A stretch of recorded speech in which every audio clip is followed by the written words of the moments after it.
दोस्तों नमस्कार, मैं सौरभ गोस्वामी, डीआईजी झांसी, एसएसपी झांसी और ललितपुर एसपी, इन तीनों पर थोड़ी चर्चा करना जरूरी भी है और आवश्यक भी है। आपने देखा होगा किस प्रकार से थानों के अंदर लोग सुसाइड अटेम्प्ट कर रहे हैं। कुछ दिन पहले ललितपुर में पाली थाने में एक व्यक्ति ने आत्महत्या कर ली थी। उसके बाद किस प्रकार से बवाल हुआ, किस प्रकार से उसे मैनेज किया गया, किसी छुपा हुआ नहीं है। कुछ दिन पहले प्रेमनगर थाना जो झांसी का है, वहां क्या हुआ था, एक महिला के साथ मारा पीटी हुई थी। वो भी इसलिए कि उसका जो बगल में एक चाय वाला है, उसकी जानकारी मिली थी, उसने सुसाइड अटेम्प्ट किया था। अब ऐसे में आप सोचिए, पुलिस जो जनता की समस्याओं के लिए पुलिस पर ही आरोप लगते हैं।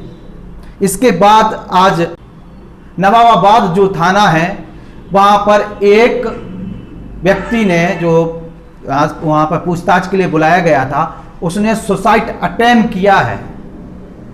बाथरूम के बहाने बाथरूम में घुस जाता है और शर्ट से फांसी लगाने की कोशिश करता है। सेम वैसे ही केस पाली में जो घटना घटी कि कपड़े का सहारा लेके फांसी लगा ली, वैसे ही वहां पर कोशिश की गई। वो तो वहां के पुलिसकर्मियों ने गेट तोड़ के उसे बचा लिया और इस समय उसकी मेडिकल कॉलेज में उसका है कि जो है इलाज चल रहा है। एसएसपी झांसी को लेकर जो दरबारी है, बड़ी बड़ी पोस्टें लिख रहे हैं, खबरें लिख रहे हैं, एसएसपी एक्शन में, लापरवाही बरतने पर कार्रवाई। मैं पूछना चाहता हूं झांसी एसएसपी से, आप किस चीज का मुआयना करने थानों में जाते हैं?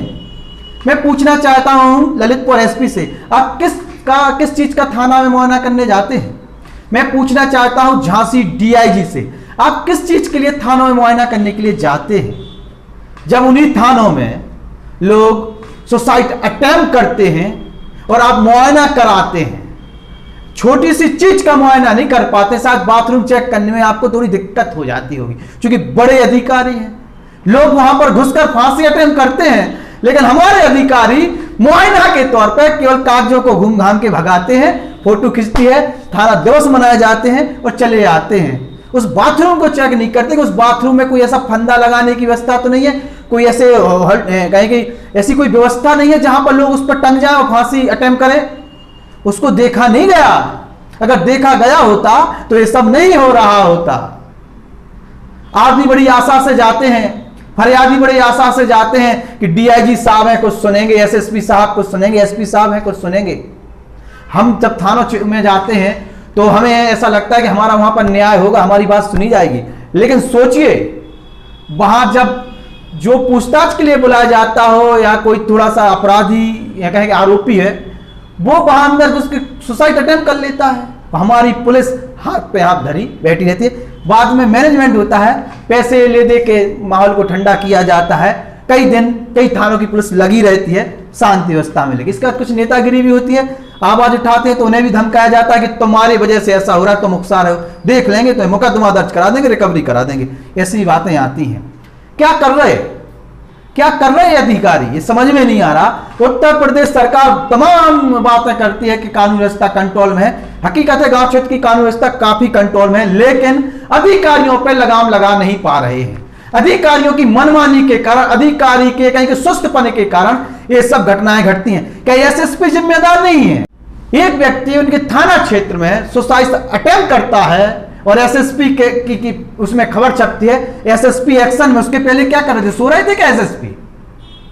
किस प्रकार से एक थाना प्रभारी है, उन्होंने बड़े गांजे को पकड़ा था और उस गांजे में उन्हें इनाम की जगह उन्हें क्या मिला? कार्रवाई। लाइन में बैठ जाइए आप। चूंकि क्रेडिट की होड़ लगी थी और उन्होंने क्रेडिट नहीं दी थी, इसलिए ऐसा हुआ। पुलिस का काम है, चूंकि आला अधिकारियों का जो आदेश होगा उसको सुनना पड़ेगा। अगर दरबारी बन के रहेंगे, तारीफ करते रहेंगे तो बाय बाय मिलती रहेगी, पद भी मिलता रहेगा, चार्ज भी रहेंगे और चौतरफा तारीफ भी होगी। लेकिन अगर अधिकारी से हटके आपने कुछ कर दिया, वहां की एसओजी को अगर आपने क्रेडिट नहीं दी, चूंकि एसओजी एसएसपी के करीब होती है, एसओजी मतलब सीधे एसपी एसएसपी, तो कहीं ना कहीं क्रेडिट की होड़ में 16 कुंटल गांजे की पंचायत थी। आपको क्या बताएं, वो मैटर दबा दिया गया और कार्रवाई दूसरे तरीके से दिखा दी गई। बड़े पैमाने पर झांसी में आज भी बड़े पैमाने पर गांजे की जो खेती है वो हो रही है।